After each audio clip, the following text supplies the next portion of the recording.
Have you ever heard of a cosmic magnifying glass?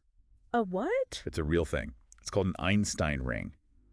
Okay, I think I've heard of that. Basically, imagine a bright galaxy in space, Okay.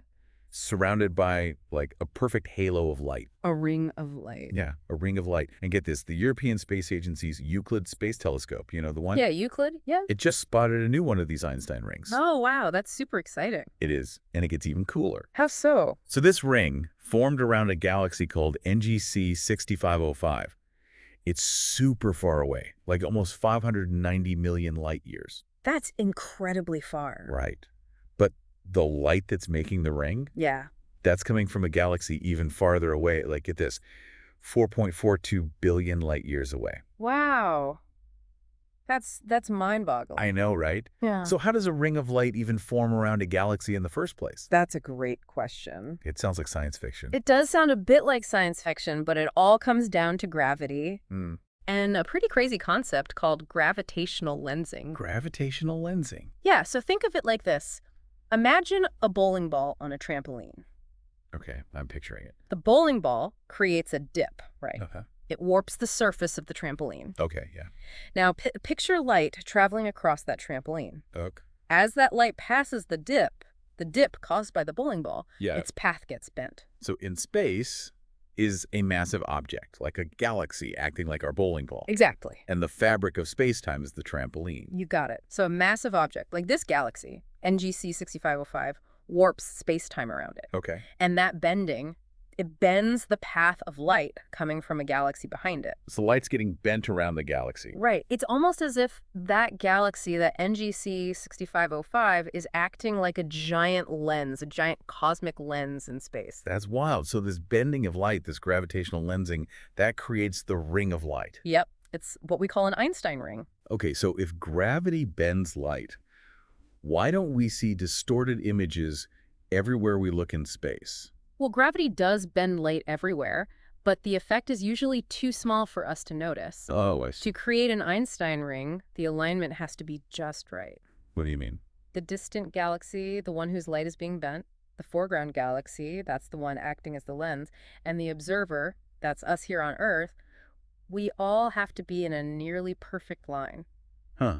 So it's all about perspective. Yeah, it's kind of like winning the cosmic lottery, you know? So these Einstein rings are pretty rare then. Oh, yeah. Less than 1% of galaxies have an Einstein ring. That's why each discovery is such a big deal for astronomers. So how do scientists actually use these rings? Great question. They're definitely more than just pretty pictures. I bet. One of the most exciting ways we use them is to study dark matter. Dark matter, the stuff we can't even see. The very same. We can't see dark matter directly because it doesn't interact with light, you know? It doesn't emit light. It doesn't reflect light. I see. But here's the thing. It does have gravity. And by looking at how light bends around a galaxy, Yeah.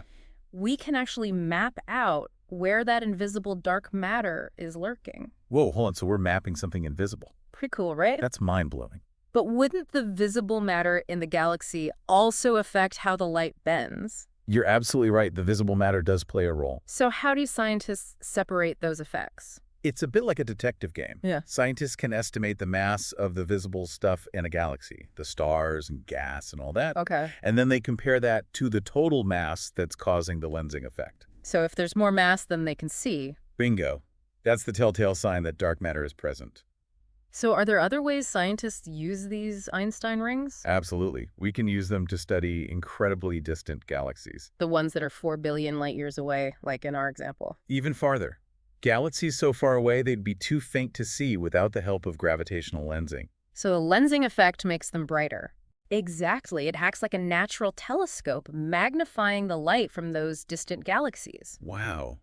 That's incredible. So what else can these rings tell us? Well, they can also tell us about the expansion of the universe. How's that? By looking at how the light is stretched as it travels billions of light years to reach us. Yeah. We can learn about how the universe has been expanding over time. It's amazing how much information we can get from a single ring of light. It is pretty remarkable. We started talking about this beautiful image of an Einstein ring. Yeah. Then we learned about gravitational lensing Mm-hmm. and ended up discussing dark matter and even the expansion of the universe. And who knows what else we might discover about the universe in the future. Just imagine what other secrets are out there waiting to be found. That's a great point. Makes you wonder what other amazing things are happening in the universe that we haven't even discovered yet. What do you think about all of this? I'm just blown away by the vastness and complexity of it all. Me too. What about you, listeners? What blows your mind about this discovery? Let us know in the comments. And hey, while you're at it, don't forget to like and subscribe to the channel for more deep dives into the cosmos. We'll see you in the next one. Until next time.